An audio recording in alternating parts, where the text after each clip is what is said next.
Shalom, Apostle Hawk coming back at you with this truth, giving all praise to Yahweh Hashem Yahushai. And I'm going to entitle this one, World War III is Around the Corner. In parentheses, Armageddon. World War III, Armageddon is around the corner. And this is an article, well, this was on the news as of yesterday. This is the situation dealing with the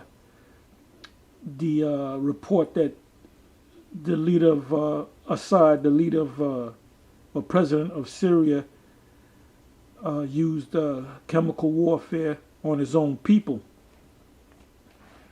Anyway, I'm going to read the a part of the story, and this is from CNN Politics. It says, Trump on Syria's Assad. Something should happen.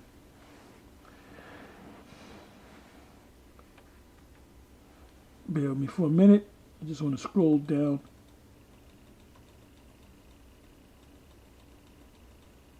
Okay, it says CNN. President Donald Trump said Thursday that something should happen with regard to Syrian leader Bashar al-Assad in the wake of this week's chemical attack, which U.S. officials say he perpetrated.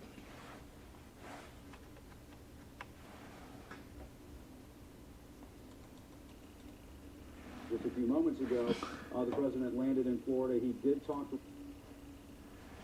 I think what Assad did is terrible. I think what happened in Syria is one of the truly egregious crimes. It shouldn't have happened. It shouldn't be allowed to happen. Trump told reporters aboard Air Force One, I think what happened in Syria is a disgrace to humanity.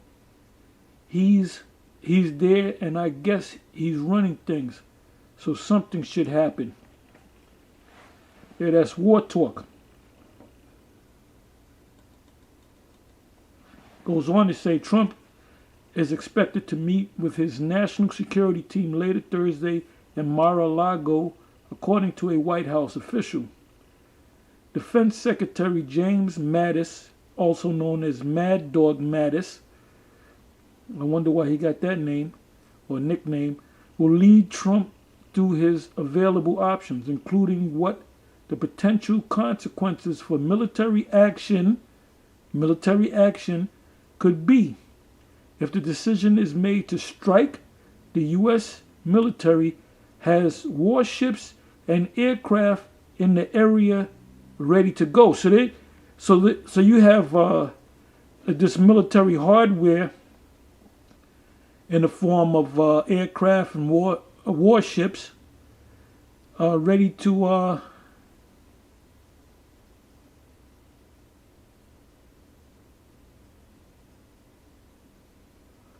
okay, something just popped up. I'm not even going to read it. It's in relation to the same story. It says here, and I'm not even going to read it. Okay.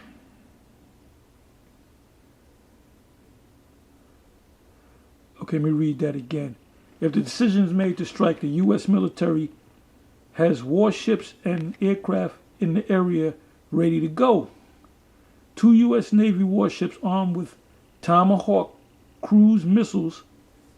So these warships were already in that region of the world. The USS Ross and the USS Porter are stationed in the Mediterranean. The U.S. could also fly stealth aircraft B-2 bombers with relative safety to strike targets. So I mean, you get the picture. Anyway, I want to bring out a couple of scriptures. Like I said, this is going to be quick. The first scripture is Joel. You know what? I'll start at 9. I was going to start at 12. Joel 3 verse 9. Proclaim ye this among the Gentiles, prepare war.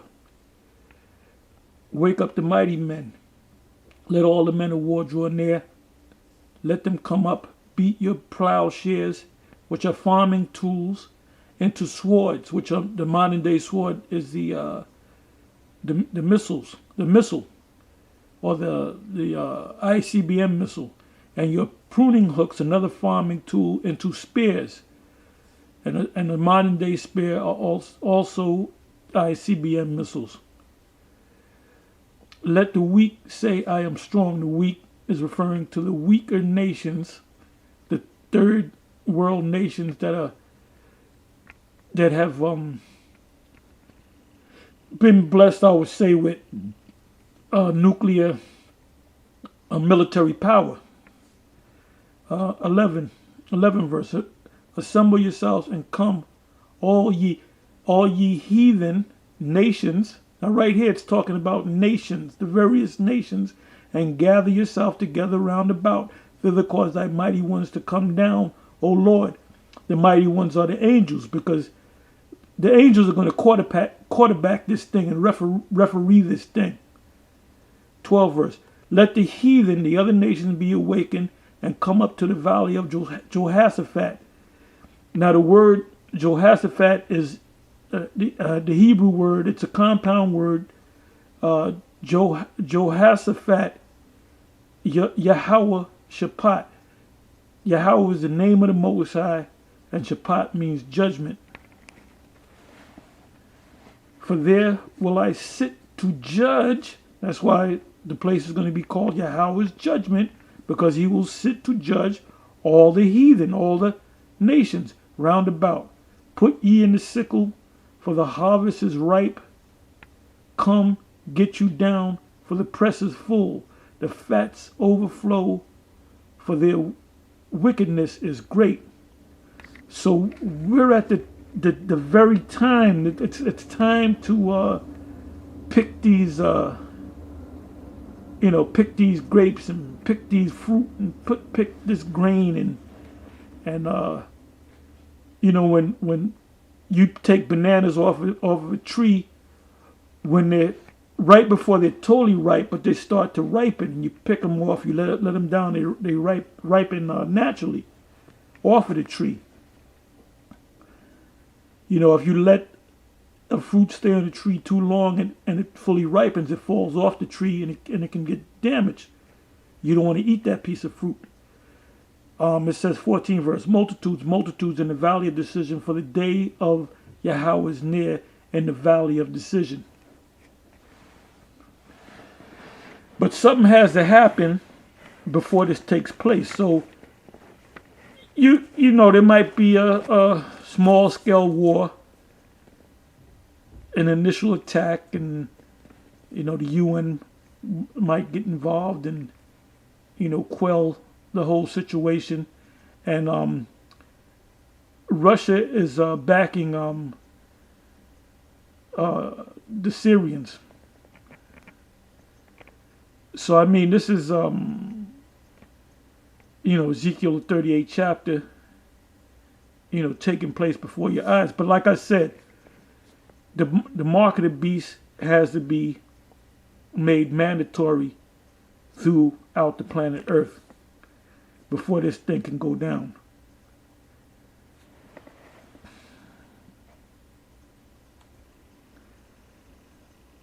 Okay, I'm going to go to Revelation 14 verse 15 to back up what I read in Joel 3 verse 13.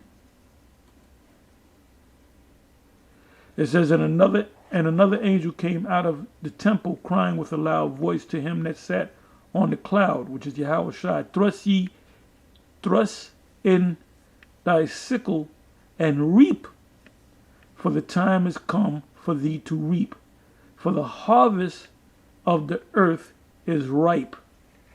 Another scripture just popped into my mind, and we went over this on last GMS in Transit, which was Matthew 13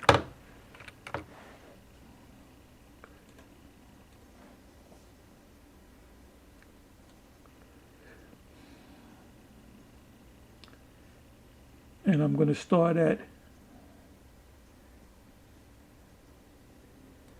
I'm going to start at 37. He answered and said unto them, he that soweth, this is the Yahushua talking, this is the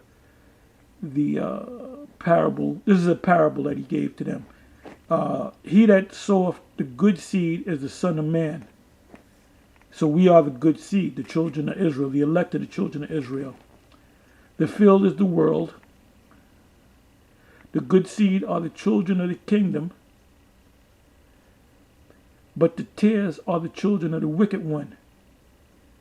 So the tares would be represented as the Edomites, which are you so-called white people, for the most part. 39. The enemy that soweth them is the devil. The harvest is the end of the world. So we read in Joel, the 3rd chapter, and in Revelation, the 13th chapter, about the reapers reaping. So when the angels come to reap, we know that that's the end of this man's system. And, you know, we're right at that point. 39 again, the enemy that soweth them is the devil. The harvest is, the harvest is when you plant seed and you wait a number of months for the seed to, you know, grow into whatever, whether it be wheat, whether it be an apple tree, or whatever type of tree or fruit that you get from that, from you planting seeds. You know, when they grow to a certain point, when they're ripened, then you pick them. So it says, the harvest is the end of the world, and the reapers are the angels. As therefore the tares are gathered and bundled in the fire. The fire represents the thermonuclear fire from these ICBM intercontinental ballistic missiles. So shall it be in the end of this world. And that word world also means age. Which we're in the time of Esau's age, Esau's world, Esau's rulership. It says the Son of Man shall send forth his angels, and they shall gather out of his kingdom all things that offend, and them which do iniquity, and shall cast them into a furnace of fire. Now that furnace of fire represents these ICBM missiles and the lasers from the chariot of the Most High. That's what that represents, this destruction. Because Babylon the Great will be destroyed. There shall be wailing and gnashing of teeth. Then shall the righteous shine forth as the sun in the kingdom of their Father. And that's going to be the fulfillment of Daniel the 12th chapter. It said they shall have a shine about them, a glow about them, them that turn many to righteousness. Who have ears to hear, let him hear. So this is not for everybody. So now let's go from there to Revelation. And there's so many precepts that come to mind with this subject. Anyway, this is the last scripture I'm going to read, unless the Spirit jumps on me to go further. Revelation 20, verse 7. And when 1,000 years are expired, Satan, which are you so-called white people led by the super elite of Edom, or the Edomites, Esau, shall be loose out of his prison. Now this took place during the time of the Renaissance period up until now. So we're talking about a span of about 500 years. from the mid to late 1400s, up until this time. 8th verse, and shall go out to deceive the nations. How did you deceive the nations? Through you took down the images of the Israelites, which were so-called black people, so you can understand, and you put up images of yourself. White, you put up images of, you made the Messiah look like a white man. You made the angels look like white men. You made the apostles look like white men. You made the various prophets look like white men. And you do that to this very day, which makes you a bunch of racists. There's a series on CNN that comes on every Sunday dealing with Jesus. And the main character, the actor that plays so-called Jesus, is a so-called white man. That classic picture of that long hair with the beard, looking like a hippie, and that's your image of Jesus, and you're not going to change from that. It says 8th verse, and shall go out to deceive the nations which are in the four quarters of the earth, Gog and Magog. And Gog and Magog, you can read about Gog and Magog in Ezekiel the 38th chapter, that represents Russia, to gather them, because ultimately this attack of Assyria, it'll be quelled down, whatever, it'll be straightened out, because it's not time. See, Iran has to get involved, and other nations have to get involved, and all the major armies of the planet have to gather themselves together. So this is not going to happen. Don't think in your mind, oh, next week the kingdom is going to come. No, because that would make the Most High a liar. The Most High is not a liar. The mark of the beast microchip system would have to be administered to pretty much everybody on the planet Earth. So when that happens, then then you look for, the Most High to come, Yahweh to come back, or Yahweh to come back. It says to gather them together to battle, because that battle is going to be against Gog and Magog and Babylon, the number of whom is as the sand of the sea. And they went up on the breadth of the earth and compassed the camp of the saints about. Now that's twofold. The camp of the saints is the land of Israel, because they're going to be down there in the Middle East. And the camp of the saints also represent the Israelites, because they're going to be looking to take us out.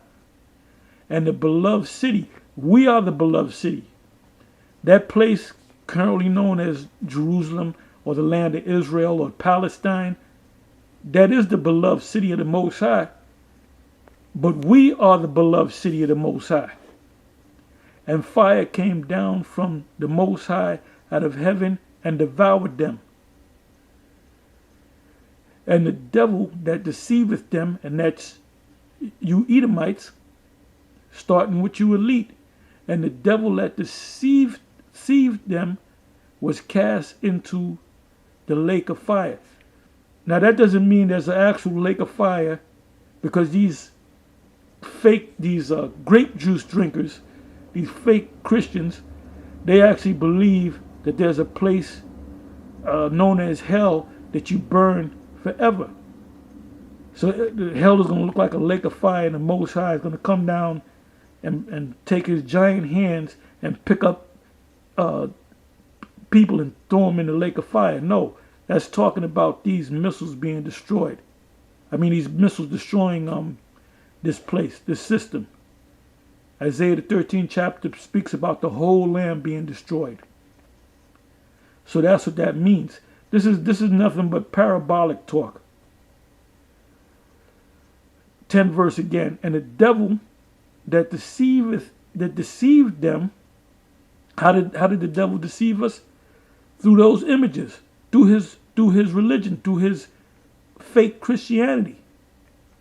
The Lord being an Edomite, the disciples looking like Edomites.